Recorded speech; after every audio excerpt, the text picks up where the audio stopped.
Hi, this is Eddie Schwartz, and you're listening to Verbal Shenanigans. But our shenanigans are cheeky and fun. Yeah, I mean, his shenanigans are cruel and tragic. Which makes them not shenanigans at all, really. Evil shenanigans. I swear to God, I'll pistol whip the next guy that says shenanigans.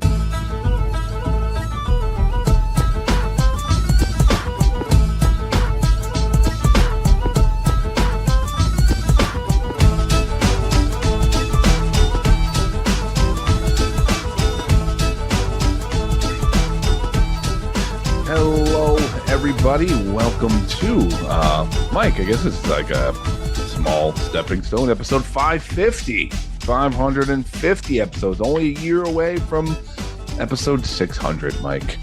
I mean, I'm at 522, so it's nothing for me. You're still counting this. You're still counting this. I mean, it's in my brain, so I gotta let the audience know what's going through the thing. So we're gonna continue this into 607. Oh, it's my 650 seconds. Just quiz me on like a really odd number one where I can't figure out the number fast enough, and I'll drop it. But yeah. Finally, we're on 613. What's that for you? All right, the pit's over. But yeah, welcome on back to the show. Those of you tuning in, yes, you heard that correctly. There are 550 of these. Roaming the world. Yeah, I don't know what you really call these audio experiences that you can listen to, but good to be back. That's Mike. I'm Scott, and here we are, tucked in and ready for another episode. Mike, I wanted to start with two things that relate to you. Oh, I like doing things about me. Mm-hmm. And it has to do with two celebrities. I'm going to call one your friend and one your foe. Okay. I don't like my foes. You don't like your foes. Yeah. If there's one thing I don't like, it's foes. Okay? Well, let's start with your foe then. Okay. Let's get the bad energy out of there so you can explain yourself. Okay. All right. So if listeners have been listening for the last maybe half year or so, or even the last couple episodes, they've gotten a little insight into a little Christmas gift you not only gave me, but you also gave two of our friends, which is your soap that you don't need to grab it. Stop. Don't show me. All right. Stop. Now let's push it to the camera and we'll high five together with our soap bars. No, we're not Sudsy brothers. We're not doing it. We're not lather lads? No, we're not. We're not lather lads. Jesus Christ. Yeah, Mike bathed in his tub and made soap out of it. And I'm not trying to bring this up for like the fourth week in a row, but there's news that made me think of you a little bit. Okay.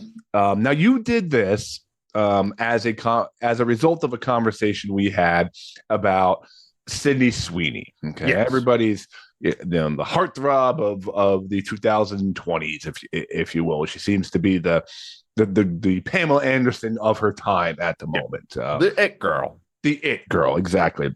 Now, she released Sydney Sweeney's bathtub water back in the day. And that's what inspired this disgusting thing that you did to me. Okay. No, it's beautiful and it's friendship and it's what life is all about. It's not. I gave a little me to you, Scott. There's nothing more pure than what I did. But continue. Now, Sydney Sweeney kind of blew up the internet again yesterday. I saw. I'm sure you saw. She released a new line of lingerie, Mike. Apparently over 44 different sizes and kinds, and she threw out some very sexy pictures out there, if you will. Okay, in her lingerie. She did a big stunt the other day. She climbed to the top of the Hollywood sign or something like that, and I don't know, showed her bras off to promote her lingerie brand that is coming out. And this has exploded the internet. Okay, there's the people that absolutely love her. I think she's the hottest thing in the world. There's people that are, this girl again, got to be the haters and whatnot. And this is just everywhere you look. Sydney Sweeney and her two friends have just taken over the internet yet again. I'm curious she saw that you were stepping in on our market, and she came up with a new business plan and blew it out. Mike, how do you react to this? How do you adjust your business and turn the corner to compete with such a force like Sydney Sweeney? Well, I guess I'll start off by kind of saying, if they didn't videotape her like climbing up, I think it was the letter O of the Hollywood sign and stringing her bras, would anybody have even noticed out of curiosity? Like, everybody's in a hubbub about, oh, this is technically illegal and she could be arrested for it.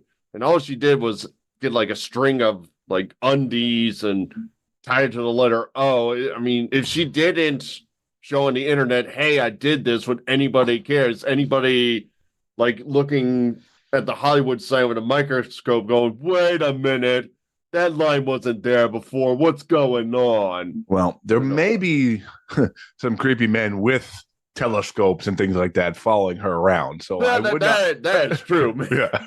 It just happened to be she was at the Hollywood sign and they're like, whoa. Okay, so she's competing with, not only you're competing with her, Mike, she's now entered a market with Kim Kardashian recently put out a brand of underwear. There's apparently one by Rihanna, Savage X Fenty. It's not a very catchy name. And then even Lizzo's got some underoos. Even Lizzo's got some big underoos for women. So how are you going to enter this market, dude? All right. So start off, I mean, Hollywood sign is so passe and all. I mean, in today's America, we got to bind together.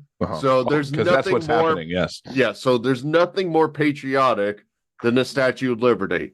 So I am going to go to the head of the Statue of Liberty and start cranking out my undies and just pouring it off all over her crown, all over her gown. I'm going to put some on the top of the torch. I mean, this is what I'm going to bring America together. Now, when people are doing their commute to New York City, they're going to see my undies. Are these your personal undies, or is this a brand that you've put out? I mean, they're just my undies for now. Oh. Interesting story. Like one time, what? Just go with the flow. Scott. Yeah, okay. Just go with the flow. I had this story, and it's like, there's no real way to bring this up. And then you said this, and I'm like, there's my opener. Okay. So I was a little down on the amount in my inventory of underwear, so I'm like, all right, I gotta go get some more. I happened to be in Sam's Club where they had some kind of sale, whatever, and I just grabbed whatever brand. Yeah, and I'd never got it's like Lucky brand, I think it's called. And I got home and it's like, whatever, it's undies. I never knew they have like buttons in the front so you can unbutton and let your thing out and go pee and then button it back up. I didn't know this was a thing in the world, but I think now this is the Burlew thing where all my undergarments will have buttons on it. So you've never had a button on your underwear before? You just always been flopping around there?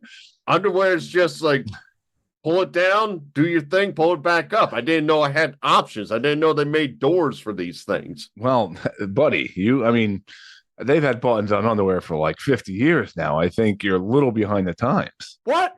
Why did you tell? Scott, we've been podcasting for 12 years. You never brought up buttons on underwear before. This was like a new thing that blew my mind. I didn't know I was that behind the times. I was hoping you were saying you really had to pee and you couldn't get the button undone and little Mikey had an accident. No, I haven't even used it. I'm still old school. It's just like you just pull it down and do your thing. You're not like a little kid. Option. You're not like a little kid at the urinal. You don't pull your pants down to your ankles. No. Zipper goes down, push down the undies, let the stuff out, pull it all back up and all. But this is a beautiful thing. I didn't know there was a general window. Now, I think you're missing a little opportunity here. Okay. One of my all-time favorite stories of yours ended with you twirling your mom's underwear around. I wasn't. You were twirling. You were twirling. My back was spasming No. as I was picking up. my mom's No, you were undergarments. having a grand old time in your mom's yard, twirling her undies over your head. Stop lying to the audience. That go back to the episode. Huh, people? Whimsically, I think it's the adjective I would use. Sure. Well, I don't know. Maybe you're advertising just your underwear, which is just for men. I think you got to enter the female game, dude, to compete with Sydney Sweeney. You got to do like old lady brassieres, Mike. Ooh. Like get the older market. Gotcha. Release the photos of you twirling them around. You could be the spokesperson of old ladies brassieres. I got you. So, like, women who really miss the 60s vibe of undergarments and all, I can bring back that era to them. Stuff always comes back, right? Everything comes back. Every fashion comes back. You got to bring back maybe you could do the old cone shaped ones, like the cones that were in for a little while. Maybe you could do some Marilyn Monroe type stuff, a photo shoot of you with like your skirt blowing in the wind. I like it. I can put on those like old time 40s pajamas with like the buttons in the back for the the butt side. But I mean, okay, I mean maybe I'm the chosen one to bring back this time and all. Yeah, I mean. I feel that we gave up on undies back in the 20s with everything we do, so I got to set the world straight on this. Now, the Statue of Liberty, it's a good start. It's a good start, but you don't have the following that Sydney Sweeney has. So I think this just ends up with you getting arrested, personally. I'm fairly confident as the cops come, and I just put out that shamrock emblem of our show. No. They'll sit back and go, don't bring me into this. Well, what are you talking about? No. I'm Michael Burlew, well known as the co-host of Scott Brennan. No, we're not linked together forever. No. Yeah, like if the cops chase me from the Statue of Liberty, I'll just go down the turnpike and stay at your place. I will hit the arrive on all 549 episodes right now and wipe your existence of us. Wipe the existence of us together gone forever. So do you have any words for Sydney Sweeney now that the feud has escalated to a new level? Listen, I apologize for coming into your zone. I know I owned it way more better than you, but I congratulate you on the new effort. It might take some time before it can get 40s brassieres back into the public. So I'm going to give you this for a few weeks. Now, what about the invention you came up with a couple episodes ago, the tweed undergarments? There's another avenue for this too. Now we're talking. Now this is something where I know Sydney cannot compete with me. When people feel the warm, scratchy feeling of tweed up in their ever regions, they will know how beautiful of an undergarment they truly have. What is an ever region? You mean nether region? It's wherever you want it to be, baby. Nothing gets me more excited than when you invent a word mid-sentence. Meanwhile, you're talking about tweed underwear going up people's ever. Yeah, you never regions? No, I've heard that before. So that's my ever region. All right. Well, you have some work to do. Okay. And please don't get inspired and be like, I know what I'm giving Scott for Christmas next year, and send me your underwear, please, or your mom's underwear. Do not do it. I got a feeling December time frame, you're going to just grab your family and be like, I'm going to say this once. We're going away. If you see a package of Burlew, you are to burn it immediately. I do not want questions. I do not want any shaking of the box. I do not want any sniffing. Nothing. It will go immediately into the trash can, followed by lighter fluid and a flame. Honey, we're going away for the month of December. We are leaving this house. We are going somewhere unknown to any friends or family. Okay, I'll forward the mail. No. All right. So that's your foe. Let's go to one of your friends. Okay, or someone you support wholeheartedly. Of course.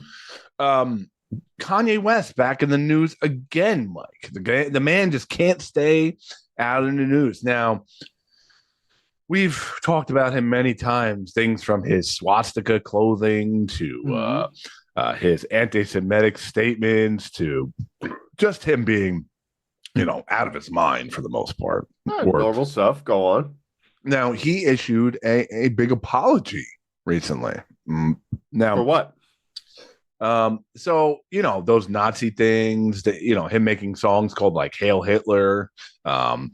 Was it not banging enough? Was that the issue? Is that why he's apologizing? Well, let's read a little bit of his apology. Okay. 25 years ago, I was in a car accident that broke my jaw. That is proven. That's his album Through the Wire was a smash hit, and he rapped through while his mouth was wired shut, and caused injury to my right frontal lobe of my brain. At the time, the focus was on the visible damage, the fracture, the swelling, and the immediate physical trauma. The deeper injury, the one inside my skull, went unnoticed. Comprehensive scans were not done. Neurological exams were limited, and the possibility of frontal lobe injury was never raised. It wasn't properly diagnosed until 2023. That medical oversight caused serious damage to my mental health and led to my bipolar type 1 diagnosis. Bipolar disorder comes with its own defense system, denial. When you're manic, you don't think you're sick. You think everyone else is overreacting. You feel like you're seeing the world more clearly than ever, when in reality, you're losing your grip entirely. Once people label you crazy, you feel as if you cannot contribute anything meaningful to the world. You should relate to this, Mike. It's easy for people to joke and laugh it off when in fact it's very serious, debilitating disease you can die from. According to the World Health Organization and Cambridge University, people with bipolar disorder have a life expectancy that is shortened by 10 to 15 years. Okay, this is on par with heart disease, type 1 diabetes, HIV, and cancer. I'll sum up some of it. I lost touch with the reality. Things got worse the longer I ignored the problem. I said and did things I deeply regret.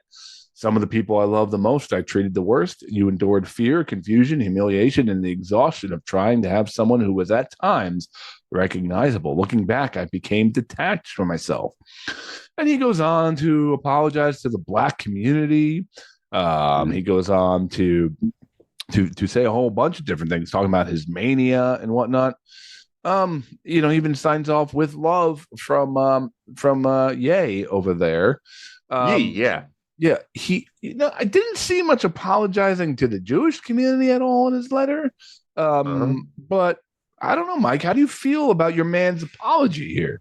Well, I mean, I didn't need an apology. He's always treated me well. He brought me in with open arms to all the parties, and I've never felt more comfortable around a human being than all my times with Ye. So, I mean, I'm just concerned that his raised lobes, as he's pointed out, is causing something where maybe me and him are not going to be as tight as usual. He didn't say he had raised lobes. Yes, I listened to you. No, he said the lobes in his head were raised, and once they lower, maybe I'll lose my Ye. He said he had frontal lobe damage, which you clearly have, because you just said he's suffering from raised lobes. Yeah. They didn't raise it enough. Is that what he's saying? Yeah. Mm-hmm. So that's the biggest problem. So you think that this apology should just clean his slate and everyone should accept him back into their life? I mean, I don't think he needed anything beforehand. I mean, he was a swell guy and all. He's got the polar disorder, and he's got 2 of them. So, I mean, it's hard to keep up with all of them. So I feel as a gentleman, if you need an apology, that's good. But us people very tight to him, we just give him a hug and said, didn't even need it, brother. Now, do you support him so much because you see a lot of yourself in him? Absolutely. I've had many of injury that people question my mental capabilities and all. Like, Scott, I've been doing this podcast with a torn hamstring, and you haven't once concluded that that's probably why sometimes I mess up words, my hamstring injury. Oh, I always assumed that your lobes weren't raised enough. Exactly. You tell me and all to go to the doctor, tell him to put it up about 2 inches, my lobes, and you'll be fine. But here I am just struggling with life, and you're making a mockery of what I've done and all. have you thought about making like a contraption that will hold your lobes in place as you podcast and talk? Yeah,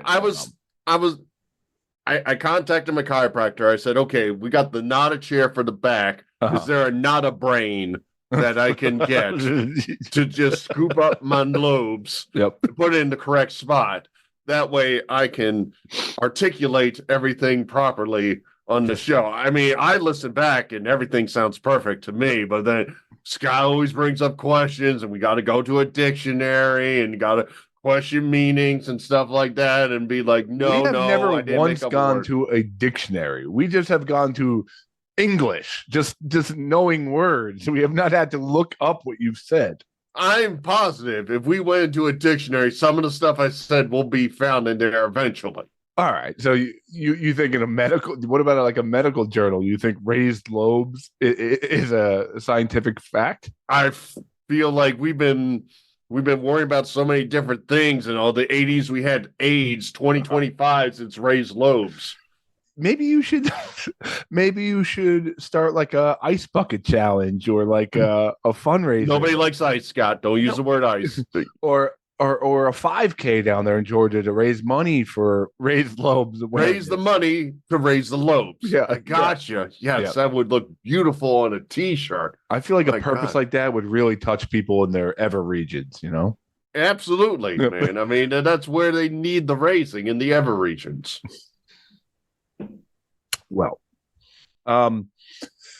so Mike, I hope for your sake, Kanye rebounds here and he's back, you know, and people accept him again. Buddy, if your lobes lower again, I'm here for you. Just remember that. I'm here for you, Yee. I'm just glad that 550 episodes in, we are still pushing the limit of stupidity. Like we are just exceeding how stupid this podcast can get. One of these days, we're going to figure out where we're pushing it to. Yeah. You know, I mean, there should be a finish line, but haven't found it yet. Well, like I always like to say in the middle of the show, this is where we return back to a little bit of sanity and like talk to someone who's accomplished and not sitting here BSing in their basement every week for 12 years straight or 13 years straight, whatever it is. So it's guest time. All right. Today we bring on the show. He's an esteemed songwriter, artist. He has wrote songs for Paul Carrick, the Doobie Brothers, Carly Simon, Joe Cocker, America, Donna Summer, Rita Coolidge, Rascal Flatts, Mountain. So he's a songwriter of the highest degree. But you may have heard of his one biggest hit that he wrote, a little song called Hit Me With Your Best Shot by Pat Benatar. So coming on the show, we have a man by the name of Eddie Schwartz. He has his own EP that just came out. He is he's in the Canadian Songwriters Hall of Fame, and just an all-around very interesting guy. So without further ado, here's Eddie Schwartz. What's up, Eddie? Gentlemen, how are you? How's it going? Eddie, that's Mike. I'm Scott. Thanks for giving us a few minutes here. No problem. Happy to be on the show. So I guess my first question is for you is you've written numerous hits. You worked in the music industry for God knows how long. You've been all over the world doing this. And now you got this solo project and putting out your own music. What took you so long? Like, how do you do all this for other people, quote unquote, and then finally like, okay, I gotta branch out and start to do my own stuff? I've just been booked on so many podcasts that I just haven't had a chance to like actually bear down and do my own. No, that's not true. Yeah, that's a really good question. I think I started out as an artist, right? And it's a tough gig. It's a really tough gig. And I wasn't a star. I was playing. Can I swear? Oh yeah, for it. I could play, shitty clubs and doing, everybody smoked back in those days. So did I. Smoky crazy places, traveling. I was the roadie, I was the artist, loading in my own PA, setting it up, playing by myself, you know, doing the gig. Bunch of people who were, slightly inebriated or more so. It's just tough. I could keep going on about the details, Uh, but there were good gigs. There were some good gigs, but a lot of it was really not a lot of fun. And one day, people started recording my songs, and I was my girlfriend at the time. And then some royalty. I should go back and say some royalty checks started coming in, and then some publishers got interested, and I got signed to a publishing company called ATV. And my girlfriend at the time, who had been patiently waiting for me while I did these gigs all over the known world, and I was away from home a lot, said, "So wait a sec, so you could stay home and write songs and not have to do all this other stuff and make a living?" And I said, "Kind of looks like that." So I took the path of least resistance, I guess. And with her encouragement, and by the way, we've been married now for many, many years, so she's still in the picture. Beautiful. Out of curiosity, as you started to perform, talk about what were the first steps when you sold your first song? Was it something where you wrote it and you're like, I'm not sure if it fits my voice, my band, or were you just literally on the side, hey, somebody's going to pay $20 a song or something like that? Where do you start off in that scenario? Yeah, I always wrote for myself. Number one, I never thought about any. It's all I had to think about other people. I was listening to music all the time, and was a huge fan of all kinds of people who were making great music and back in the day. So I was in awe of them, and but I just kind of, what's important to me as a writer? What do I want to say? And then I kind of held myself, and I learned how to hold myself to a pretty high standard. Like, it's like you, and this is, a lot of writers are going to have that eureka moment. You come up with an idea, playing guitar or piano, and you go, wow, that's really cool. That's great. And you record it, and then the next day you come back and listen to it and say, wow, what was I smoking last night? This is really, this is it's not like good. I put ideas for jokes in my notes on my phone, like a little blurb, and then weeks will go by and I have zero idea what it means, why it was funny, but I try to put them in. What the hell does that mean? Over and over and over again. My notes are a disaster, and then it's like a shopping list underneath it. It's terrible. So the process. So I guess. Yeah. Yeah. I mean, I don't have a hit song, but Well, it's not. That's right. Not yet. It's never too late. So you learn from that being self-critical, and I think that's a really big part of the answer to this. Is you just kind of learn to, okay, push yourself harder, work harder at it. Maybe there's a germ of a decent idea in there. So that was the process. And I guess what I'm trying to get at is, I always wrote for myself, but I was really self-critical, and I really didn't accept anything that I thought that is good. Listening to it a week later or a month later and going, yeah, that stands on its own 2 feet.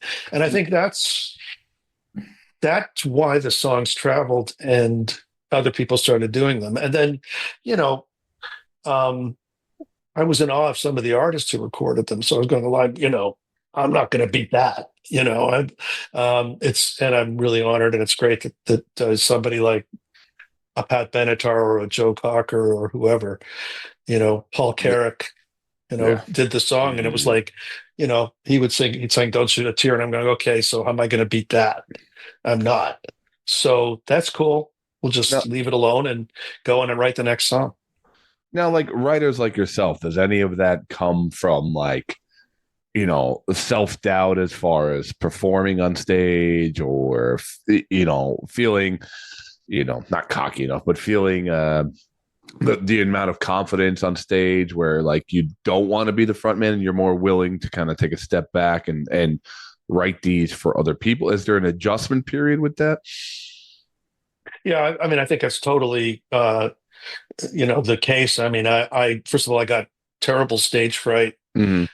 Like it's weird, when I was younger and I was playing all the gigs I told you about earlier and doing these gigs, I didn't really get stage fright. I mean, there was a certain kind of anxiety about every gig. Is it going to sound good? Is it going to be cool? What's the venue going to be like? Are there going to be three people who are so drunk that they're just going to be lying on their tables? So there's a certain amount of anxiety, but I didn't get stage fright. And then after I just sort of was writing for a number of years and didn't play, I would go out and do writers in the round, and I would be just petrified. Like I just got so much stage fright. And I played a gig in LA. I did a writer's gig in LA, and Joni Mitchell was in the audience because some guy she was dating at the time was one of the other writers. Sure. And I wanted to throw myself in front of a truck. I mean, I was so nervous playing in front of her. Yep.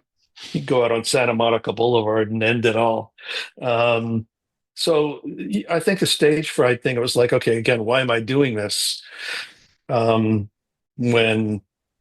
this other thing now is comfortable. I mean, it's tough, by the way. It's a tough gig. I mean, I don't want to make writing songs sound like it's easy. It's a tough gig, but at least I didn't want to throw myself in front of a truck on Santa Monica Boulevard every time I wrote a song that I went, that's not that great. I better get back to the drawing board. It's funny because I was thinking today, like I was trying to think of like other people that were like big writers that turned into on stage acts, and like the one that kept coming to mind to me was Chris Stapleton recently. Like he wrote like so many of these country rock hits that we, like I'm not even a big country guy, but I love Chris Stapleton. I think he's phenomenal. And to me, it's like, I can't believe that guy was not the front man at like from the beginning. Like I can't believe he, like even a guy like him who's doing the national anthem at the Super Bowl, a couple years later was the behind the scenes guy for so many like big songs. So it's amazing to me like that exists, like that kind of talent is sitting underneath the airwaves, if you will. Well, he looks, I mean, I don't know what he looked like when he was starting out. And I think of Willie Nelson too, who was like a guy who was with this clean cut, kind of almost Ivy League looking guy with the suit and the tie, kicking and had Nashville hits. Nobody knew who he was. Yep. And, think about what he looks like now and the fact he's out, but now been obviously, everybody, he's a household name. But he developed into that artist that we know and love today, who looks totally different than he did when he was first writing. And so Chris Stapleton, I think, is kind of in the same. I mean, I don't know what he looked like, but I do know that when I first came to Nashville in '97, none of the country stars looked like him. You know what I mean? He clearly was his own person, and the music business is very particular. And radio is very particular. And look that's not a criticism. They have to be, because they're putting a lot of money into artists. It's a big investment, and they're trying to sell airtime to advertisers. Their business model is what it is. And I don't think he fit the mold. And so I don't know that the doors opened. But I'm sure glad they did. I agree. I think he's an incredible artist, and it's fantastic that he's doing his own material now. But it's the business. You kind of have to know. It's another thing about having done this for the length of time I have. It's like there are songs that I write, and 8 years later they get cut. And they're the same song they were 8 years ago. But you know what I mean? The world, time, sometimes, time and place. Yeah. And that's what my grandpa used to say to me all the time. It's all about timing. It's all about time, time and place. You just never know, and it's true. It's true. like what the trend is, what the sound is at the time, what people are going back to. We're seeing a lot of that now, so it's interesting. Yeah, I think there was a real hunger also, your audience with Chris Stapleton. I think there was a hunger for something that felt genuine Yes. and real and country, grounded. Yeah. Mm-hmm. Yeah. And I think, Makes sense. with all due respect to country, I think it drifted away from. You don't have to respect current country. I mean, how many songs about cold beer and Daisy Dukes can we take? Like an actual artist who has a little bit of blues and soul to him and is talented. He stands out. Exactly. And, Hardy's another guy. I don't know if you guys are into Hardy at all, but, it's a very good friend of mine is his publisher in Nashville. And, he's the guy, there's a guy who just, he dances to his own drummer or whatever analogy you want to use. Mm-hmm. And it's refreshing. It's really great that those guys can cut through. Because they change things, they're the guys who shake it up and thank God for them. Just think about all the artists who, it's like I think about. I'm just going to be a real jump here, but a guy like Jimi Hendrix, who's that? New guy, right? He's a country guy. Yeah. Country guy. Mm-hmm. Actually, he spent a lot of time in Nashville, playing in Nashville in bars, but he changed the world, that guy. And, there are people like that who just come along but the 60s, not to wax poetical about the 60s too much, but that was an era where, the doors just got flung open and somebody like him could find a place and become one of the biggest stars of his generation. And you kind of wonder, and he's just one of many, that if they were around today, how would they be doing? Because now it's just so different now. Would the world be ready for those guys, or was it just that time and that place that allowed them to, come through and do what they did? Mm-hmm. So for what I read, and correct me if I'm wrong, Hit Me With Your Best Shot took about a year to write. Is that correct? Actually, Mike, it took longer than that. It took, I think, about 3 years for me to write it. Okay, yeah. So my question is, when you're working on it, you got it down, you're like, I can do better. I'm kind of curious, when in the process do you tell your brain, I can't make this any better, this is what I'm putting out there? Because it's the artist constantly trying to get perfection. I'm assuming eventually you got to say, stop it, let's see where this goes. Really good question. Well, with that particular song, and I think it's true a lot of them, it's the lyric. It's all about the lyrics. Like, I had the music. Music is the fun part for me. Coming up with the music is fun. I mean, I love playing guitar. I love especially electric guitar, which was sort of new to me at the time, because I was a folk guy for many years, and then I got a gig in a band and I started playing electric guitar, and I took some of these folk ideas that I'd had kicking around for a while, and I started playing them on electric, and they became something completely different. Right? It just playing it on a different instrument, an electrified instrument, cranked up, took them in a whole different direction. That hit me was originally a folk song called "Lead Me to Your Love Light." And I came up with the title coming out of a friend of mine said, I was kind of depressed, and a friend of mine said, go to therapy. I've got this therapist who's really cool. I said, okay, therapy, I'll give it a shot. And so to speak. And one of the things we did was punch pillows, and just to get some stuff out that, was kind of in there, and, that I was harboring. And the title just kind of came to me. So I had the title, and I'd had this folk idea, which is a totally different lyric, and I started playing it on electric guitar, and so the music kind of came together.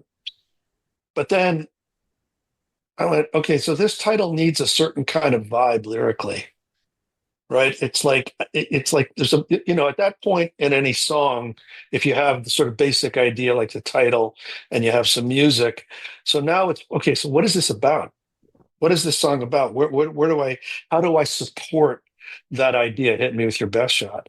And that was the 3 years Wow. of like, what is this going to be about? And Now, are you constantly working on that during that, or are you like shelve it for a while, pull it back off the shelve it for a while, like, yeah, yeah, just like you were saying, Scott, you're like you go, like I would fill in a verse and go, oh, that's what this song is about, right? yeah, And then I'd come back to it a day later, a week later, and I go, no, that's totally wrong. That's not where I. So it was like that, more of that kind of a process. And so when I got the first line. My mother's from Brooklyn, a Brooklynite, and she talked like, and I grew up in Toronto, so she talked very differently than most of the Canadians did. And my father was Canadian, and she would always say, "Oh, he was such a tough cookie, that guy. He's such a tough cookie." So somehow that I got that idea for that first line. You're a real tough cookie, and I went, "Oh, so that's the kind of attitude, that kind of underdog. You're a tough cookie. Like there's now I'm getting the idea that the singer is you know what I mean, is like reacting to this other person, and so." Sorry, this may be a long-winded answer, but that kind of started that sort of, okay, now that's pointing me, I think, in a direction that is going to make sense for the song. So, and then filling in the blanks was just for every line that ends up sticking, you write 10 pages. Like, okay, then where do I go? Now, when you're writing this, are you picturing a female singer doing it? Are you laying down tracks? Like, I'm very like, this whole process is really interesting to me. Like, are you saying like, okay, who can I get? Are you writing in someone's voice like that possibly can do it? Like, I'm so curious about how that goes down. Yeah, I had no idea that a female, that Pat would do it. Yeah. No idea at all. It was just. I mean, in fact, the way I envisioned it as I was writing it was the opposite. It was, I was singing to a imaginary female character who was a heartbreaker, would go around and break people's hearts, and I was the underdog. So it was all about that sort of defiance, that defiant stance. It was male to female, and Pat. And the lipstick case line was before you put another notch in your lipstick case, and Pat turned that around. So yeah, it was. No, I did a great job. Obviously, did an incredible job. Yeah, she did all right. I mean, Not bad. considering it has 356 million streams on Spotify right now, and that's We're right behind her. Yeah, we're right there. Yeah. I would say thank you 356 million times, but I don't know how long the show is. So Yeah, it'd probably get better ratings than the usual episodes. So, True. but I'm still fascinated on the process of this. So you have the song in the can. You're like, this is a good song. This is a hit. Now, how does that work for a writer? Do you say, now I have the song and I'm going to shop it to different labels? Like, hey, listen to this. Is it a version with you singing on it? Are you performing this for people? Like, guide people through that process. Well, okay. Number one, I thought this was the song. The first questions you were asking about my career as an artist. I figured this is the song that's going to put me on the map as an artist. No, I think. Okay. So you knew. I think I knew there was something about the song, and I wanted to own that character. I wanted to be that guy singing that, with that attitude and that defiant. I think it captured something I was really feeling at the time. So it wasn't made up. It was real. I was really like, because I couldn't get my foot in the door anywhere. The music business was like it was impregnable. There's no way to get in. I mean, I think it was a song just about, okay, I'm not going to give up. I think that's what that song really, You're a real tough cookie was really the world, the music business. You know what I mean? So I turned it into this other thing, and then getting that right was the process. But So I thought this was the song that was going to launch my career as an artist, and I got my first U.S. Publishing deal with a company called ATV, and they heard it and said they heard that with 4 other songs that I'd written around the same time, and they said. So they signed me, and then they flew me to LA. Never been to LA before. I was totally green behind the ears. And they had a meeting with the vice president. He said, "We love the first 4 songs. That's Hit Me With Your Best Shot. That's the worst song we've ever heard." Yep. That's how it always goes. Yeah. Mm-hmm. So that put a bit of a wrench in my game plan. Yep. Yeah. And that was just a terrible struggle to get it recorded. So, and in fact, at one point, I did record a master of it that I wanted to put on my first album, and that's about exactly the time that Pat and Neil and Chrysalis heard it, and she decided to record it. So when I finally got to that point and put it on my own record, they finally I bugged them so much that I said, "Okay, put it on, go do it." Now, when you record a master of that, is it your vocals on the master? Interesting. Yeah, it was me doing it. That would be fascinating to hear now, like the original version of it. Yeah. I think I can help you out with that, but I don't have it handy at the moment. But I can. Don't stop the interview and go find it. Yeah. Damn, that's what I was going to do. Yeah. Anyway, yeah. So I finally, after beating my head against a brick wall with these guys who hated it, finally got it on my own record, and she cut it. As it turned at the end of the story, so it turned out okay.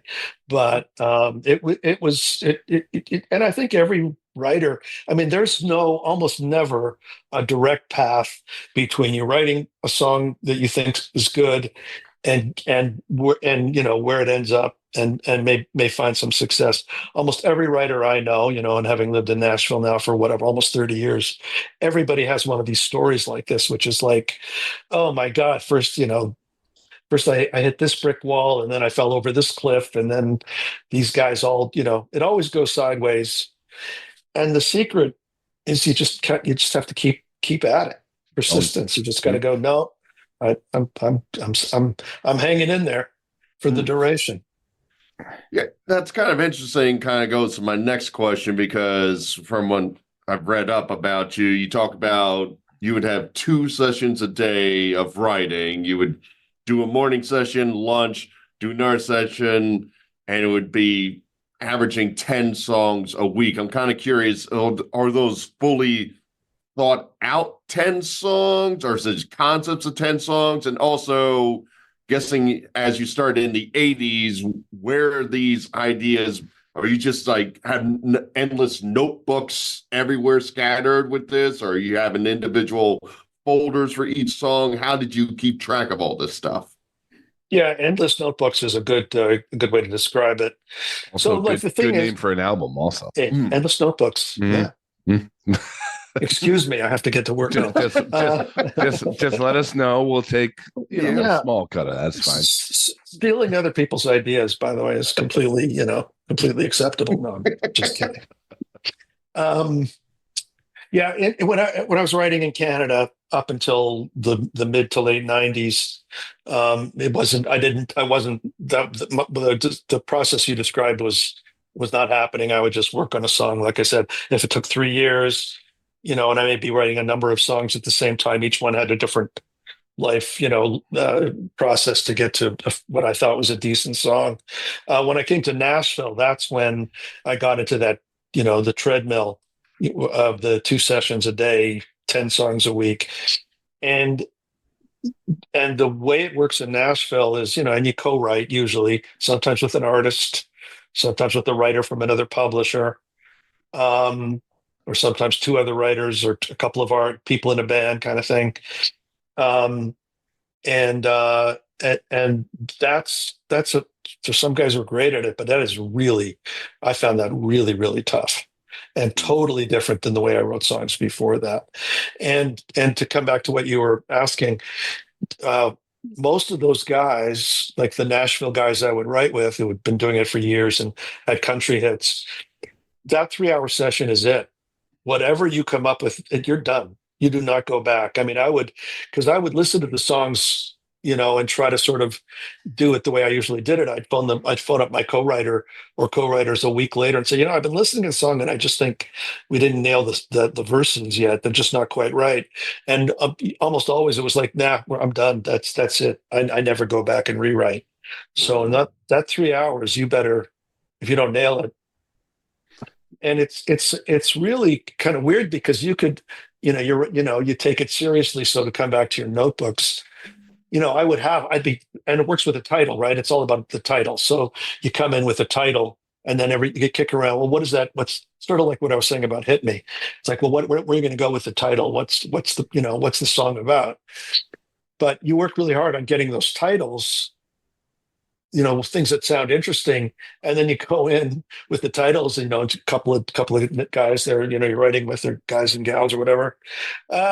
You read off one of your titles. Nah, don't like it. Next one, nah, no. And you finally go through them all, and then, oh, okay, yeah, I like that one. Let's work on that one. So you're bringing something to the party that you believe in, but 3 hours, after 3 hours, it's like, no, I'm not going back and rewriting it. So now you've got this idea committed to a certain group of people that you gave it to, you presented it to, and you think it's not right, and they're not. There's no rewrites. You're done. So you see what I'm getting at is it's really hard because you're like, I might stick with that title again for months or years until I thought it was right, and this 3 hours later you're done. It's gone, and you can't bring it to the next group of people tomorrow that you're going to be writing with. Now you got to come up with fresh ideas. So it's a tough game. It's a tough game, and you got to be on top of it. And the truth is, I burnt out on it after a number of years. It just was, and I knew I wasn't. There are guys who are brilliant at it, so it does work for some people. It didn't work for me. I wasn't doing my best work, and I knew it. So. Now, when you burned out, did you have a special moment or a discussion that eventually said, okay, now I'm ready to get back in? I didn't so much as other people around me. You're talking about after I took a break, like I didn't write for about 5 or 6 years, and I got involved in advocacy for copyright and stuff. But it was I have a great group of friends in Nashville who kept, why aren't you writing songs? Come on, go back and write songs. Guys who are musicians, or a great friend of mine, Roger Mutno, owns a studio there, is a great engineer and producer and a good musician to himself. And, other people just, kicking my ass. And Mark Jordan, a great singer-songwriter, lives in Toronto, and others. And my family, my wife, my kids, come on, get back to writing songs. So, and I was, at some point I was ready. I mean, I had to get that whole Nashville, blind date thing out of my system. That took a while. And then, the song, one of the songs on the EP, We Win, was the breakthrough for me. It just, that title came to me, and yeah, it was kind of like the heavens opened up and the ray of light came down. And I know it's all very cliched, but it was just it was just something that I really want to write this, and I'm gonna get back in the game and stick with it until I think it's right. So you've been writing songs for decades now. I'm curious how you see the world for young musicians now who have all these things at their fingertips as far as recording and engineering and whatnot. Like, if they were to write a song, like what is your advice as far as like trying to get it? Should they stay as independent as long as they can and try to use social media? Should they try to get in with a record company? Like, what is the best way for them, you think, to kind of be independent and young and try to get their songs out there? Yeah, well, I mean, it's harder now than ever Sure. because it's easy to get your songs out there. Mm-hmm. But what does that mean? I mean, Spotify, you're not only competing now at this moment we're talking, you're not only competing with so many other people who, there's no gatekeepers, right? So anybody can get something on Spotify. I used to rail against the record company gatekeepers because, it was so hard to get past them to make a record because a record was so expensive. But now I kind of miss them because it meant that not everybody was writing all the time, Right. got exposure. There was somebody there saying, no, this 99% of what's going on, good, bad, or indifferent, is not going to get through the gates. So the thing is, that meant that what did get through the gates, I think it was probably overall better. Not that the gatekeepers were angels. You weren't getting into heaven, Yeah. but at least at least you were getting up to bat. You know what I mean? And then so you had to prove a certain level, I think, of competence. Sure. To just even to get up to bat. Now anybody can upload to Spotify. So there's tens of thousands of songs a day going up. So the competition is fierce. I don't know. How do you cut through the noise if you're on your own? I mean, that's a terribly difficult thing to do. And then the answer, I guess, is social media. But then you end up spending all your life on social media. And when do you sit down and write a decent song? Yeah. Yeah. So I think that's kind of an issue. I just want to say one other thing. At the right now, Gen AI, these are some of the one of the streaming platforms. Last time I looked, which was a week or 10 days ago, they were getting 30% of what's uploaded every day. Tens of thousands of songs were entirely Gen AI created. So now you're competing with that too. Yeah. Yep. So it's tough. Now I can't let you go before I hear this arrest story, or almost arrest story, when you heard "Hit Me With Your Best Shot" on the radio. So you got to tell our audience this one. All right. Well, yeah, it's a pretty good story, I think. Anyway. So first day of spring in Toronto, 81. And, if anybody's ever been to Toronto or anywhere in Canada in the wintertime, that first day of spring is a really important day. Not that this comes on a specific date, but the first warm, day where you don't have to wear your parka outside kind of thing. Mm-hmm. So I'm walking up Yonge Street, which is the main drag of Toronto, downtown, and I'm approaching a very famous hairstylist place called the House of Lords, where, when David Bowie's in town, that's where he goes to get his hair done. And, wow. The Rolling Stones, it was like really the cool place to get your hair done. I never had my hair done there, but full disclosure. But anyway, never too late. Yeah, it's true. I'm still in business, I think. So I'm walking up and because it's that first day of spring, the doors to all the stores are or some of them are thrown open, and the House of Lords, the double doors, they're wide open to let, some of this spring sunshine and air come in. And I'm hearing, as I'm walking, getting closer, I'm hearing this thing, and it sounds kind of familiar. And I think I know that song from somewhere. And I get to the double doors, and I realize what I'm hearing for the first time is Pat Benatar's version of "Hit Me With Your Best Shot" on the radio. And they're listening to the radio, and there's two rows of barber's chairs with people getting their hair styled. And I turn around and right in the middle of these two doors, and I sort of went into a trance hearing it for the first time. I was like, I was having trouble processing reality at that moment. This is a good song. It's a good song. It's not only a good song, but nobody told me it was released as a single. I mean, the songwriter's the last person to know about any of this stuff. So what is going on? I mean, I knew she was cutting it. I don't recall hearing it before that at all, but it's not only out, it's a single and it's on the radio. So I sort of blacked out listening to it. And I remember the song came to an end, and I kind of back to myself, and I saw one of the stylists was on the phone, and pointing at me, and gesticulating, and I realized that they thought I was some kind of, I was a threat to them. There was some guy standing in their doorway who was dangerous, Yeah. and who knows, what drugs I might have been on or what else. At any rate, so just as I sort of came to, and remember downtown Toronto, there's a lot of police floating around. So just as I noticed that, I feel a tap on my shoulder, and I turn around and there's two cops standing behind me. And the guys been for the 3 minutes, whatever of the song, these guys have showed up, and the guys are looking at me and going, "Okay, buddy, either move on or you're coming with us." I wrote this, I swear. Sure you did. Sure you did.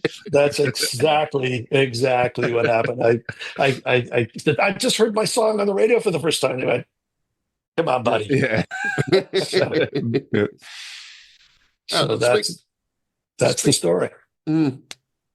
Speaking of songs, you have the song "Special Girl" that you performed, that America performed, that Meatloaf performed, and on your latest EP, you redid the song again. I'm kind of curious, when you did it for this current version, did the other performances by America or Meatloaf factor in any way in how you want to do 2025, or were you going into this saying a new style? Were you saying 84 way I did it was good enough, let's do it again?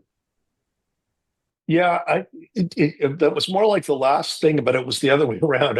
I've always, it sounded so 80s. Like, I guess I listened to it, not too long before I re-recorded it, and I thought, God, this sounds so 80s. It's all synthesizer, basically. I'm playing guitar, but it's all synthesizer and drum machine, and it's real vocals and stuff, and we programmed by, hand in those days, but still.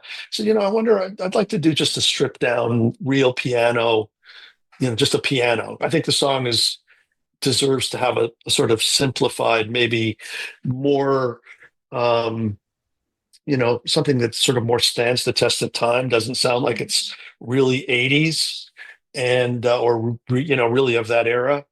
So I wanted to redo it. It's a song that I guess, has meant a lot to me. And it's about, as I said, my girlfriend I'm still with.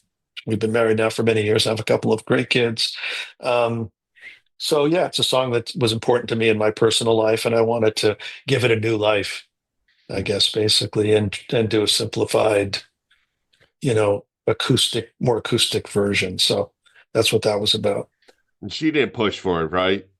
You're going, "I'm going to make an album, honey. You're going to do my song, right? That's my song. Nobody's heard it in a while. Make it better. Make it better." I can't comment on that. But thank you. Meatloaf did it better than you. Well, no. You guys are you're hitting real close to home, right? Now, first off, Eddie, I want to thank you for giving us some time on the show here, man. I could ask you a million questions, but I'm going to try to wrap this out. First off, one, I was looking at the songs you've done with people, and one of them that stuck out to me was the songs you did with Lawrence Gowan, who now is the lead singer of Styx, who we had on like 2 years ago, and he's just a fantastic guy. I really loved his interview. I'm just curious what it was like to work with him. Two, if people want to check you out and see what's going on, where can they go? And then three, tell us about the new album. I just gave you a triple-decker question there to wrap this interview up. Well, I'm a professional, so. Well, if I forget the second two questions, I got it. First Mike's taking notes over there. He's got it. Yeah. Well, Scott, I actually appreciate you mentioning Lawrence Gowan. I call him Lord Lawrence, but I love the guy, and he's an incredibly talented guy. I mean, he's a virtuoso, Yep. keyboard player. He's an incredible singer. He's a great songwriter. And if you haven't seen him on stage, you don't know what you're missing. I mean, he's an amazing performer. If you guys have seen Styx or seen his solo show, I mean, he's such a talent. And He was such a good storyteller too. He was awesome. Yep. Absolutely, absolutely. So yeah, I mean, I'm very fortunate to work with him for over about 5 years before I moved down to Nashville. And yeah, I mean, we came from very different places. He definitely came from kind of that Euro, I guess, kind of a European rock kind of background, and I was more kind of American rock and pop. And so I remember we really hit it off as people. We enjoyed each other's company, but it took us weeks to write a song. We would just get together and shoot the shit and talk about stuff. And I think it was really a unique experience because we really got to know each other and like each other as people. And then we were able to write. We had to do that. But I think we both believed in where it was going to go enough that we were willing to stick with it. Because at the other end of the spectrum is that Nashville thing. You got 3 hours, get a song done. So this was the exact opposite. This was a couple of guys who just got in, had something. We knew we had enough of a rapport that something would come out of it. So that was outstanding, and I still am very proud of the songs we wrote together. It was really what was great about Larry and the fact that he's such an amazing performer was that we would be jamming, or I'd have an idea and I'd play it for him, and you'd go, yeah, let's work on that for a while, and we'd start working on it together. And I always knew that we were beginning to get somewhere when he would jump up.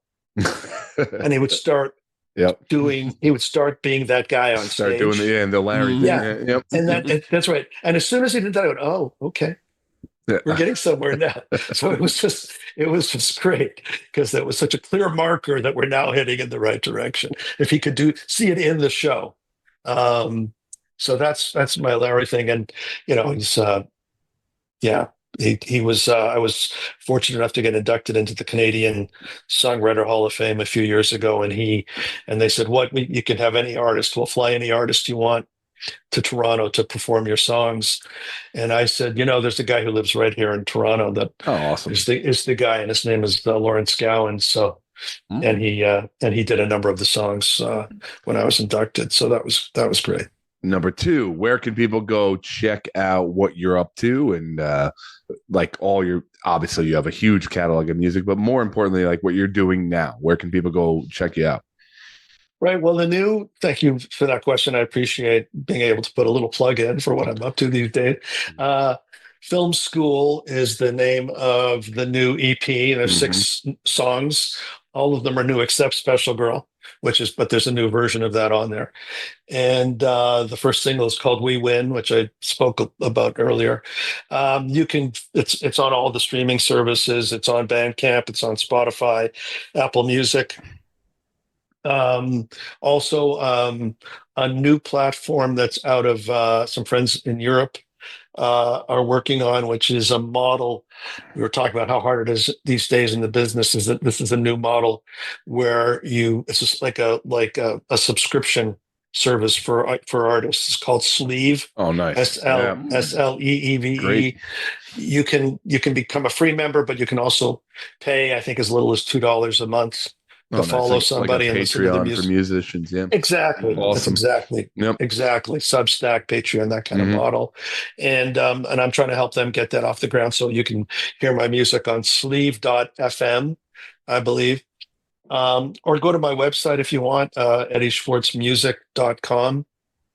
And all of those things will work if you want to hear the music. And or also there are lyrics. Let me just say there are lyric videos of We Win and the other songs on Film School. Just search Film School Eddie Schwartz on YouTube, and there are lyric videos up there as well. And you kind of answered, but number 3 was tell us a little bit about the album and what people could expect from the new album? Yeah, well, it's really my re-entry, if you will, Mhm. into being a writer and I guess owning my own stuff, to come back to what we were talking about earlier, and developing myself as an artist. So, I guess better late than never. Why not?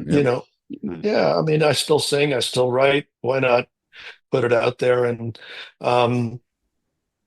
yeah, I think,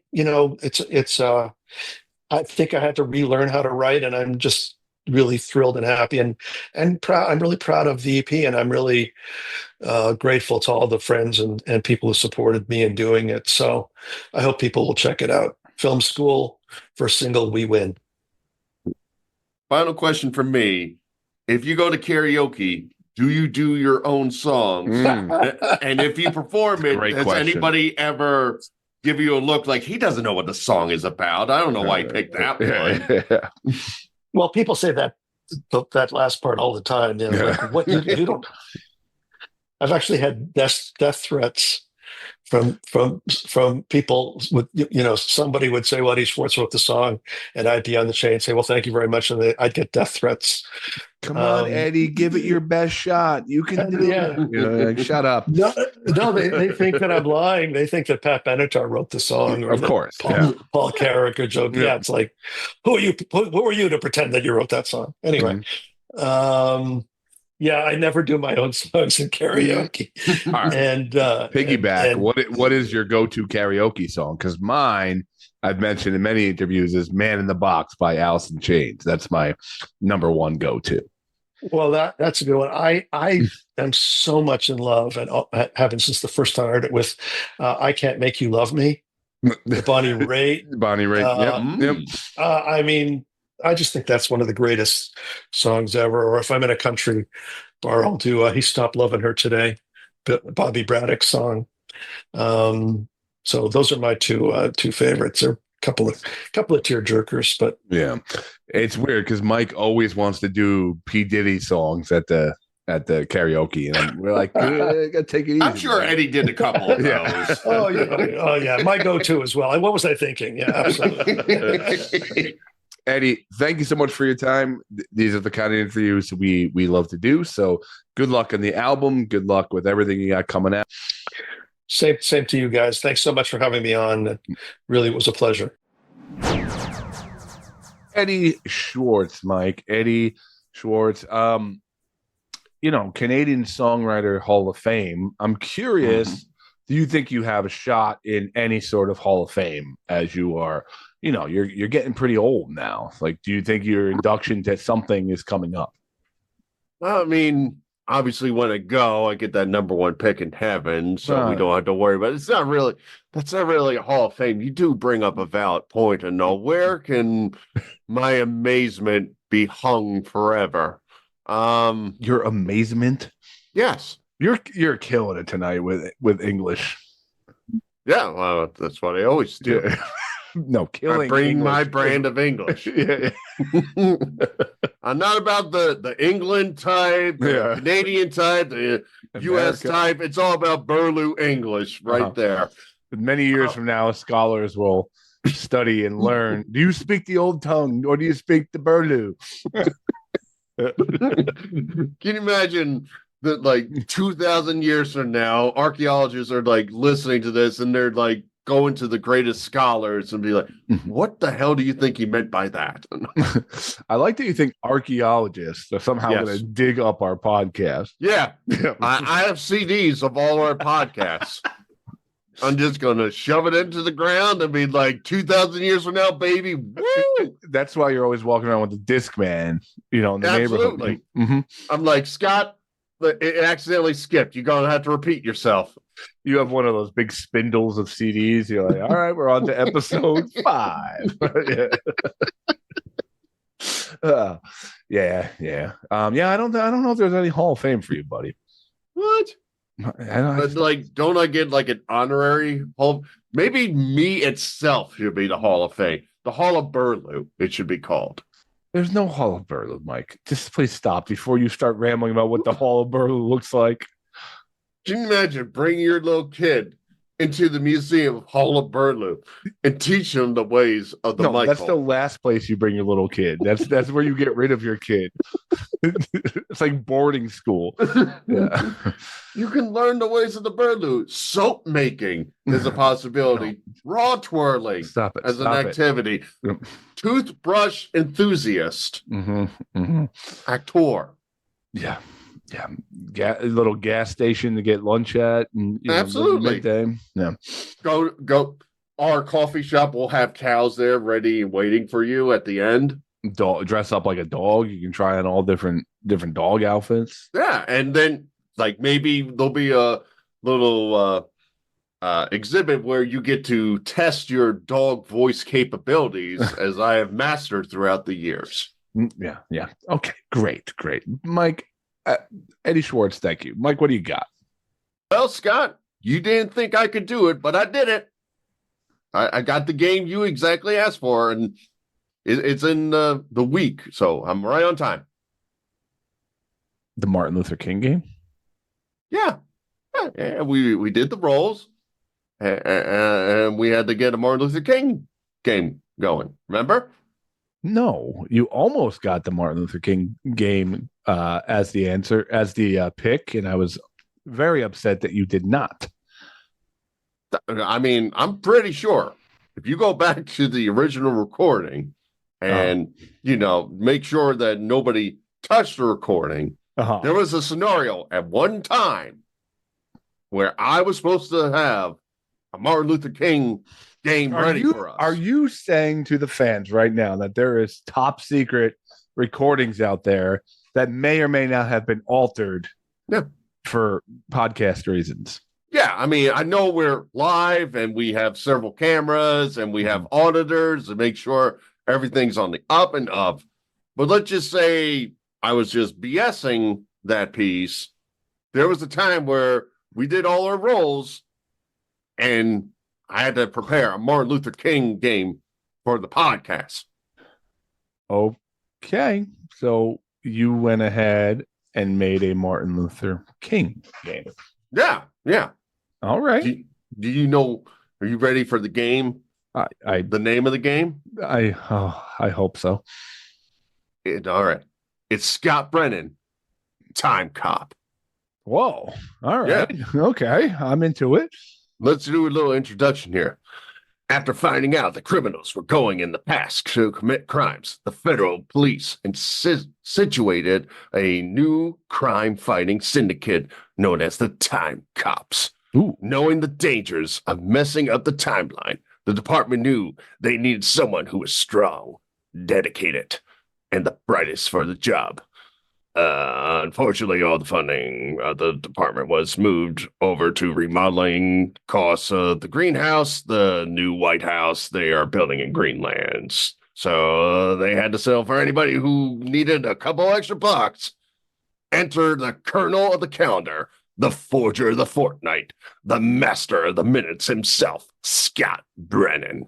His task this week, stop an evildoer who went back in time to stop Martin Luther King and his push for civil rights. Wait. So I have to stop Martin Luther King's push for civil rights? No, you're stopping the person who's trying to stop Martin Luther. Brother, I don't want to play this game. Yeah. Brother, I'm going to stop recording now. Okay, I'm a time cop. What was that, Van Damme, the first time cop? Was that? I think it was. Yeah. Okay. All right. I'm into this. All right. So we can enter in on your sergeant's office here. All right, Brandon. I may be giving you this assignment, but let me remind you, we have limitations in sending you back to the past. If you do something stupid, we can only fix it 10 times. So you better not mess this up, kid. And don't forget, you have that two-way walkie-talkie to help you get clues from the station. But as our equipment guy reminds us, with the interference, you only get 3 cracks at contacting us for help. So, Scott, here's what's happening here. I'm giving you 5 questions with 6 possible answers. Oh, boy, that's a lot to remember. Yep, you guess right, You saved the day and we move to the next problem. You guess wrong, and the chief will chew you out as you used up one of your strikes. We have 5 problems you need to resolve for us. Are you ready to get into the past, Time Deputy Brennan? I mean, I like my nickname, Mhm. so I'm gonna do it. I'm gonna try to earn. You get all the nicknames on this show. As I deserve. Time for me to get Time Deputy Scott as a calling card for me. All right. Our intel says our criminal got fixated on the whole go in the past and kill baby Hitler thing and decided to do it with Martin Luther King Jr. So we are sending you to the hospital on January 15th, 1929 to protect him. You come to the NICU with 6 babies. We need you to grab the baby doctor before a criminal comes to kidnap him.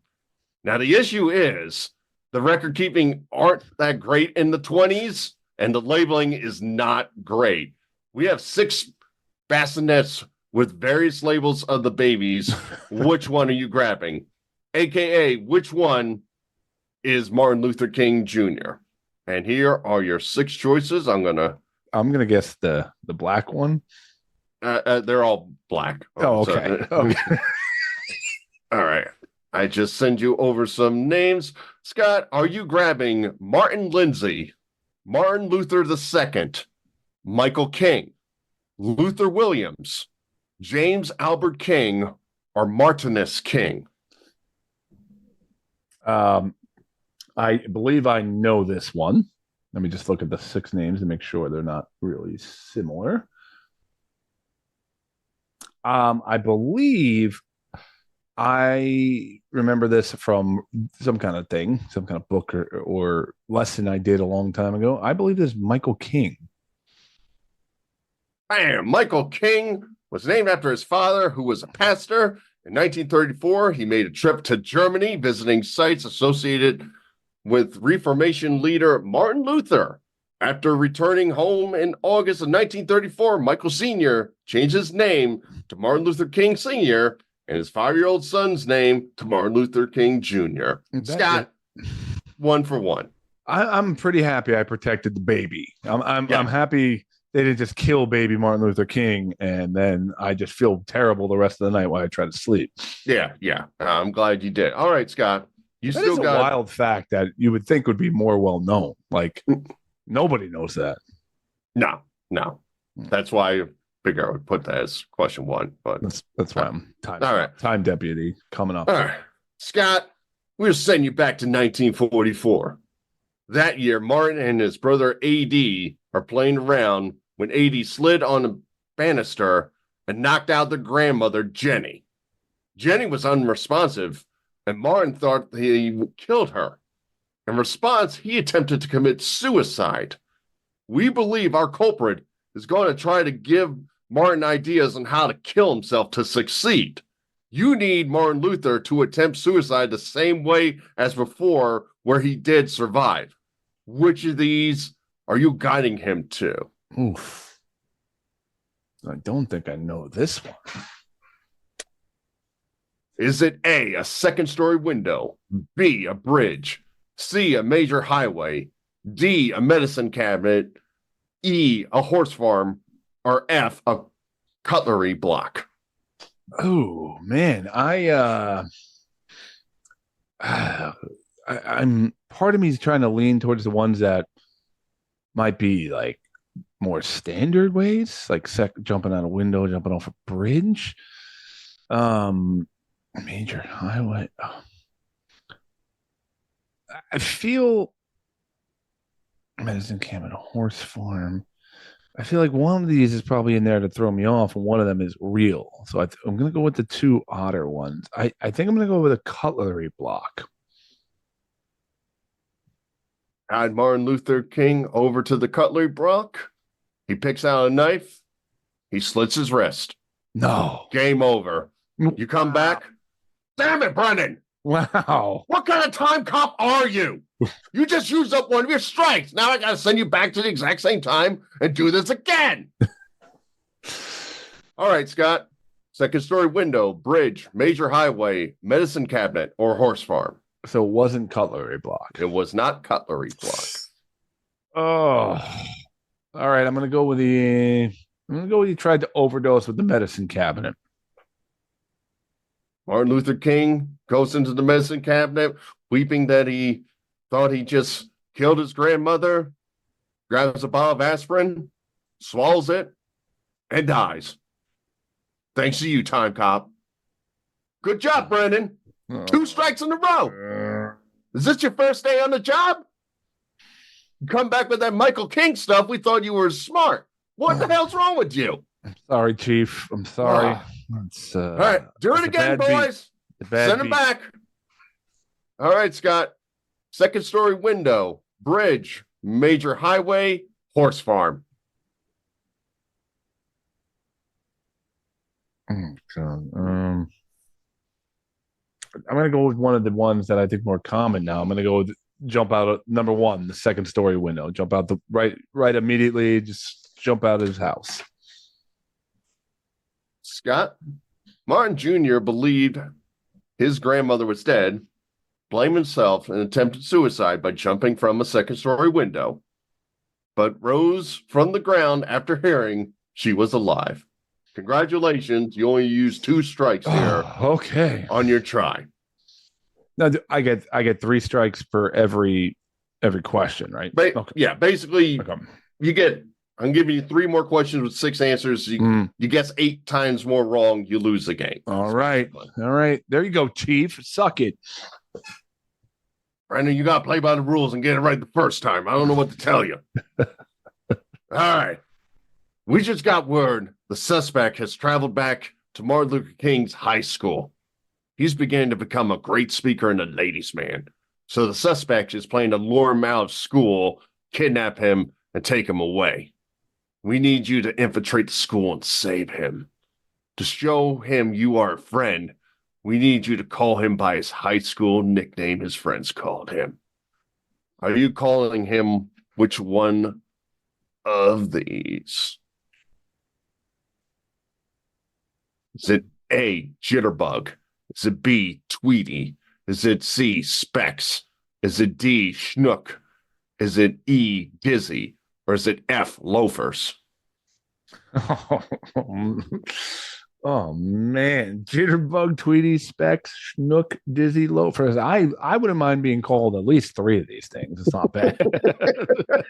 Damn it, I want to be Martin Luther King. Loafers. It's pretty good. I don't think he wore glasses, but who knows? Maybe like Specs would kind of make sense. I'm gonna go with Tweety.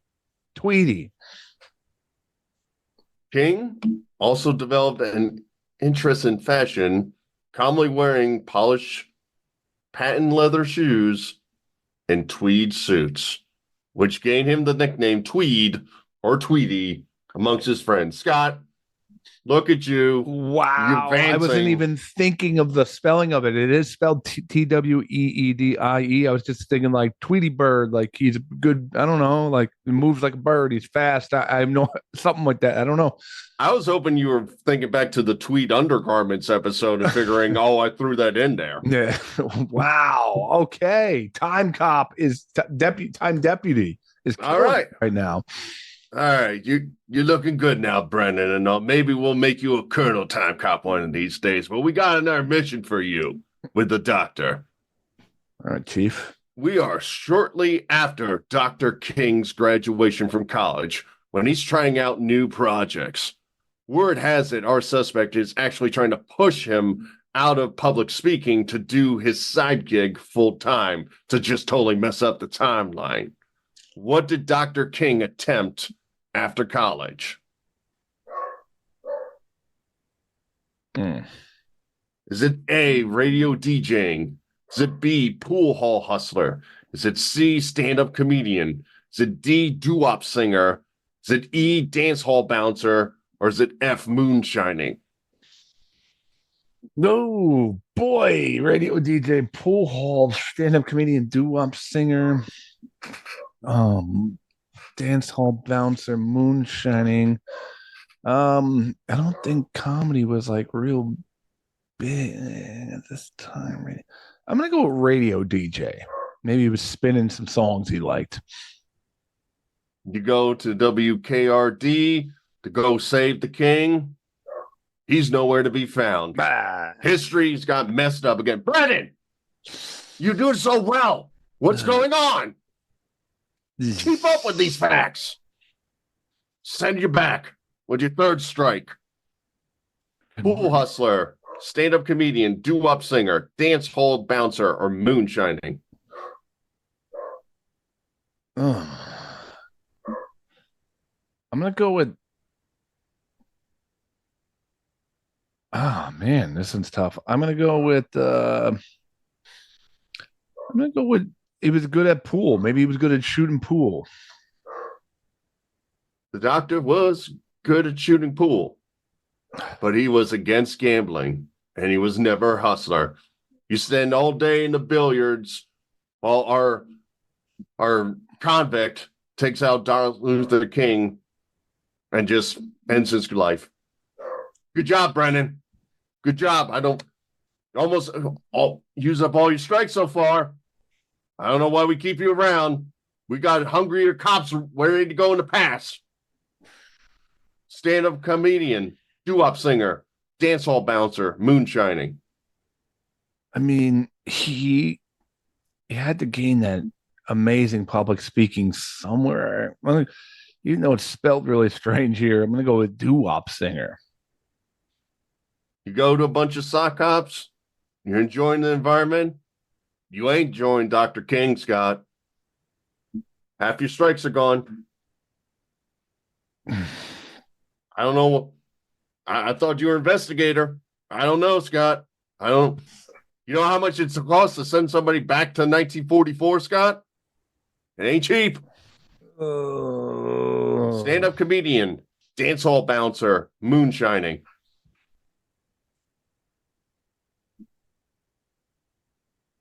I have no idea. All of these are very surprising. I can't. Was he moonshining? What's it sound? I'll go with moonshiner. Go in the woods, get some good drinks. You know what you don't get, Martin. Dr. Martin Luther King, because you messed up again, Scott. Half your strikes are gone. I hope you're happy right now. Costing the taxpayers millions on this. But let's put you back. Now you only got two options. Was he a stand-up comedian or was he a dance hall bouncer? I'll go with stand-up comedian. He was the comedian of civil rights movement. The Reverend Lewis Baldwin, a Martin Luther King historian, stated. King even tried a brief stint, a stand-up comedy after graduating from college. His career as a funny man was ultimately short-lived, but he was known to crack jokes with his pals behind the scenes. Wow, that's pretty amazing. Yeah. Yep, I wouldn't suspect that. Huh. All right, Scott, you're in a pretty good spot still. You got 5 strikes, and there's 6 possible answers. So as long as you get the answer before the end, okay, this is yours. All right. I've been on a good streak in shenanigans games lately. I cannot let this be the undoing of me. All right, Scott. We're sending you back to 1967. And our suspect has one last try to corner Martin Luther King before he needs to give up. He's heading to the hospital where a celebrity is about to be born. He knows Dr. King may be there because he paid for the bill for the parents of this person.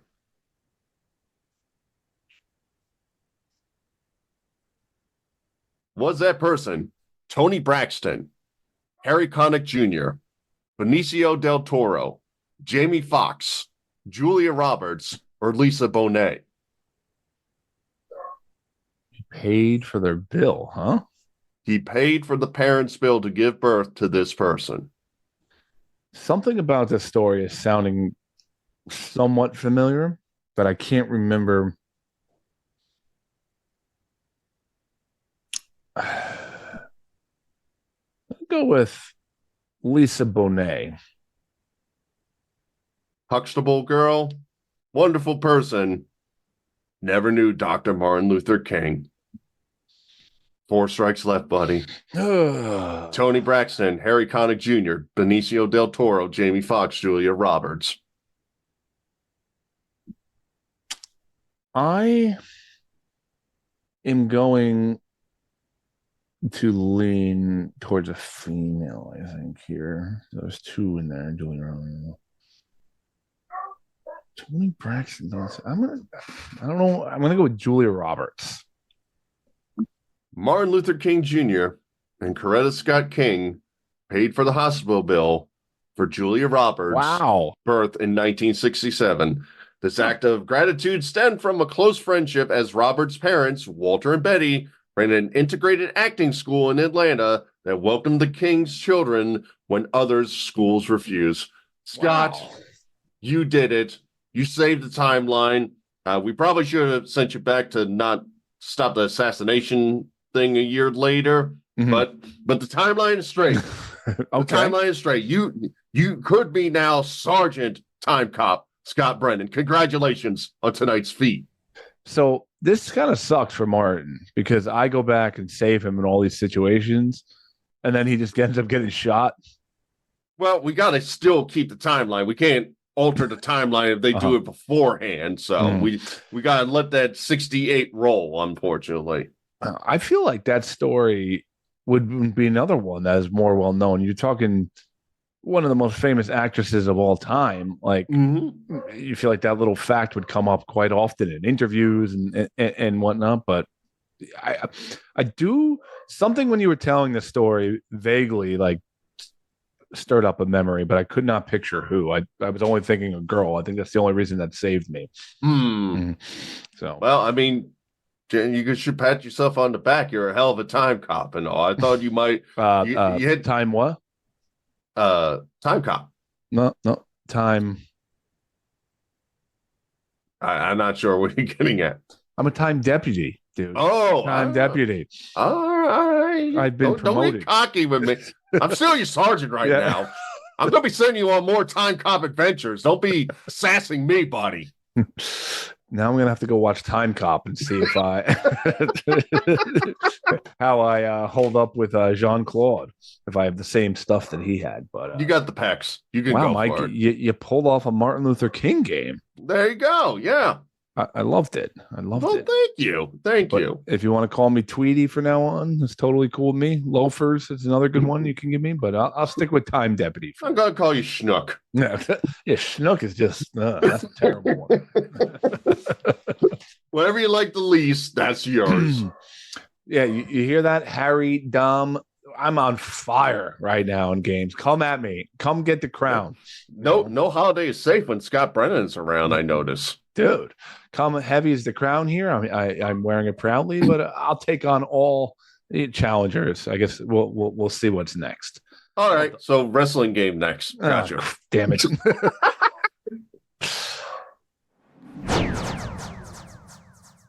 So we just finished recording a segment. Pretty much a whole show. Yeah, a whole show and a couple interviews and things, and we're wrapping up and getting ready to say goodbye to you and say goodnight. You know, like that usually takes us a good 20 minutes saying goodbye to each other, you know. Easily. And you point your camera down to your crotch, and I'm like, is he just showing me his dong? Like what it took me a minute, like what felt like a minute to realize what the hell you were showing me. Yeah. What I did was I had a regular picture of my crotch, and then I had the new picture, and I wait for him to see the differences. Yeah. I looked down and then I noticed there's like blue straps on, and it occurred to me that we just recorded a whole episode and you were sitting in the Nada chair that I got you for Christmas. Yes. You texted me probably a good half an hour before the show, and you're like, you should do the whole show in the Nada chair. Yeah. And I figured you would set up something like, hey, Burlew, when are you going to use your Nada chair? And I just let it kept going, and we're about to say goodbye. I'm like, well, I can't let this go. Now, I sent a message You never responded. Okay. So I was like, oh, I'm a man of mystery. Yep. yeah. Then we record an hour and a half long content. You never bring up like, hey, I'm wearing the Nada chair. This could be something we could talk about on the show. You just sit through the entire interview as you're checking yourself out in your monitors. Yeah, look good. And don't mention like, hey, that might be a good talking point. Well, I showed it to you, and you're like, whoa, whoa, whoa, whoa. I'm like, well, you can hit record, and we can do this now. Yeah. Well, you think it would have been a good idea to talk about it during the show? No. No. I want you to guess every single week. I'm like, Scott, I'm going to point the camera to my crotch. Is it A, not a chair, or B, not a chair? So not a chair. 13 years of doing this, you didn't think like, this could be a good talking point. I'm going to bring it up. No, I'd like to wait to the last minute and see what you think. So, ladies and gentlemen, the Nada chair, for those who are not familiar with this, Mike went to a doctor for his back problems, and his doctor kept saying, oh, if I invented this thing, I'd be a millionaire. I did the perfect thing for you. And Correct. It's not a chair. And we always laugh because the doctor's like, yeah, if I came up with somebody else's idea, I'd be successful. And it's this kind of device that, well, Mike will get into in a second, but so that was my Christmas present for him. We kind of laughed about it for quite a while. Okay. Now, Mike, you now own a Nada chair. Yes, I am a successful owner and user of the Nada chair, apparently, right now. Mm-hmm. So break this down for us here.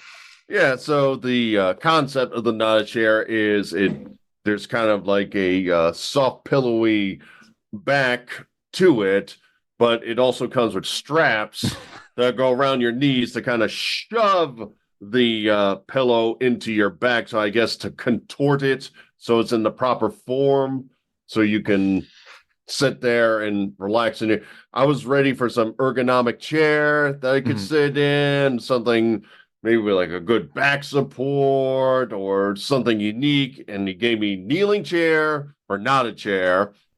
And I put this on. I had to say, I had to look up YouTube videos to figure out how to properly set this up. So I think you got me like an old school not a chair. Oh, because the videos that I see, they have like a strap to bring your legs together. Oh, That this one does not have. It's just purely just knee straps into back to shove forward. so you were saying I bought you a shitty Nada chair? Yeah, you got me version one. You got me the PS2 when PS5 is out there, is what I'm basically trying to tell you here when it comes to back support.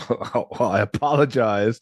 There's always next Christmas, I guess. Now, I hope you just buy me like the extension that goes in between two. Like, don't give me a new Nada chair. Just give me the extender. now, tell us your experience. I guess you did just get a good experience considering you had it on for an hour and a half and didn't say anything to the audience or me. What was the experience in the Nada chair like? I would give it like a B- kind of time grade here.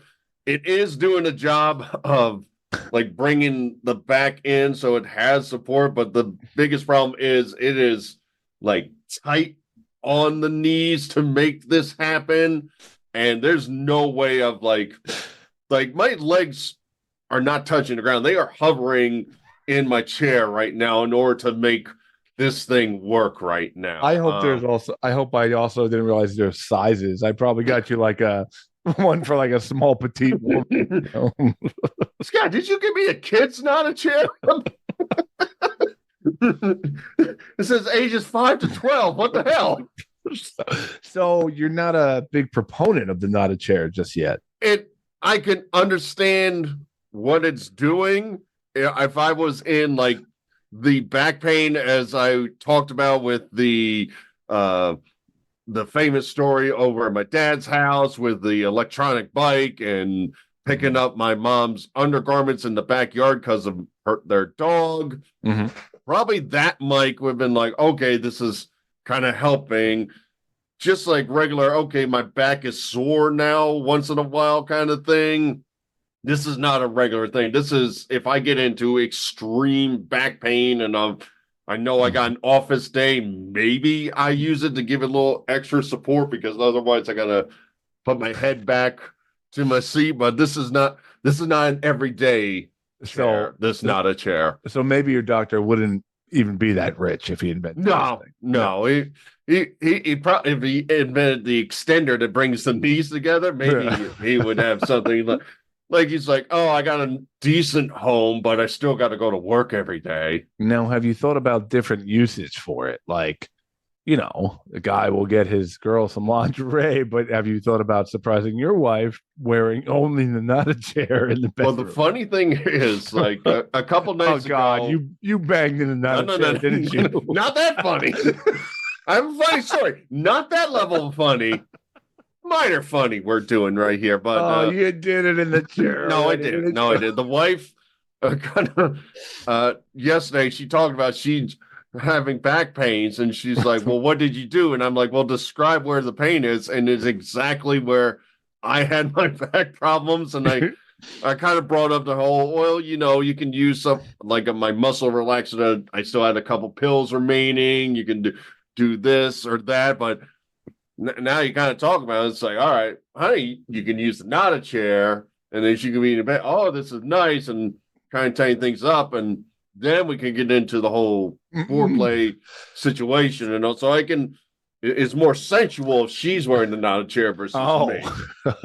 Yeah, when you go on your special websites and don't look up Burlou not a chair, look up female in not a chair. Yeah. But we talked about this. You got to be careful though, because what if this turns into your kink? Doctor, I can't get into work unless the not a chair is involved. I don't know what to do. We tried everything. We watched movies. We did role play. It only works when the not a chair comes out. He's like, that's why I told you I'd be rich. It wasn't for the back. Yeah, and I had no idea it did anything with the back. I just happened to be a back doctor. That wasn't the point. It has a whole different use. Well, I mean, I'm sorry that not a chair is not the Christmas present that you thought of as a kid. But hey, we always had that thing we thought of as a kid that was going to be so great, just turned out to be just not that great of a toy. So I guess the not a chair will just have to hang behind you somewhere. So who won then? Is it me being stuck with a not a chair, or you stuck with the Burlou bath bar soap? Well, do you define winning as the person who gave the gift or who received it? I'll let you interpret it for the audience and then go. No. Well, then fine. I lost. That's all I can say.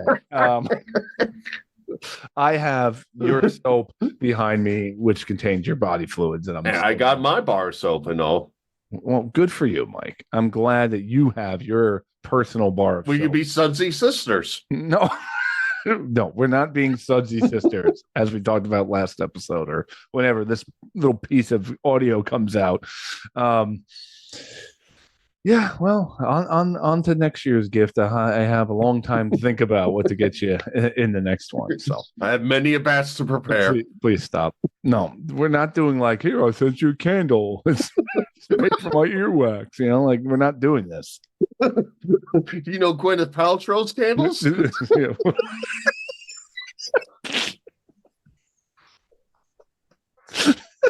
Guess what? Yeah, we're not escalating this till you send me something every year made from you. Fine. We got to make rules now with the gift exchange. Why don't you just open a table at like a farmer's market where you're just selling all products made from your own body? I wonder if that would work, though. Some hippie would be like, wow, that's so organic. Yeah, that's so nature. Yeah. A whole table of Burlou products. Well, I don't know what to do with this.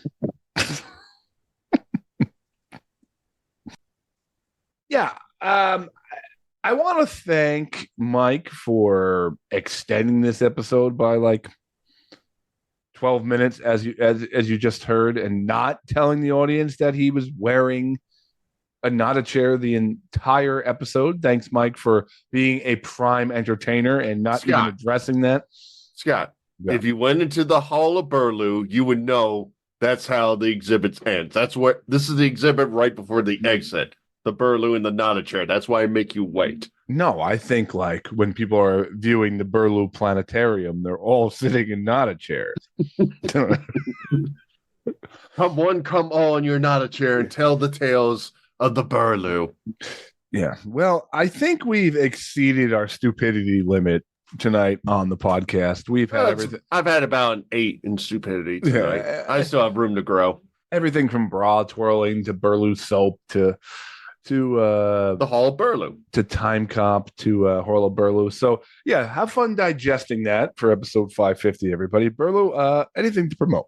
Again, I'm going to promote my wife's band, the Factory Band, going to be performing at Sutton's in Carrollton, Georgia on February 14th. She's been working so hard. She's there practicing tonight. She's doing an amazing job, and so is the whole band. They're going to be performing a bunch of about 30 songs, if I recall, for the night. So really excited for her. It's one of her first gigs, and I'd love to have people come out to Carrollton and support her. That's on Valentine's Day, February 14th at Sutton's in Carrollton, Georgia, the Factory Band. All right, and I'll promote an upcoming gig here on Valentine's Day also, Mike. So if they're not in Georgia, but they happen to be in New Jersey, come on down to Brick, New Jersey. I am performing at, hold on, let me get the name of the place real quick. I lost the place. Yeah, this is a really good promo. Woo! Somewhere in Brick, New Jersey. All right, everybody. He's promoting the city of Brick, New Jersey. Wherever he is, you will find him. You'll have a great time. Aha! I found it. River Rock in Brick, New Jersey. Show is 8 o'clock Valentine's Day. It is me, Ryan Marr, and Jimmy Palumbo. It is going to be a great show. I'm excited. I don't have work down there in quite a while, so come on out Valentine's Day. Come see your boy, and I'll be sure to ruin your any chance of having relations with your date that night. So that's it, guys. Yeah, we're on all sorts of places. Please follow us. Give us a shout. Tell us this episode is insane. Tell us we loved it. Whatever it is, follow us on all the socials. Life is funny. Laugh at it. Keep the wind at your back. When you raise your lobes, you do not lower your expectations. Touch your ever regions.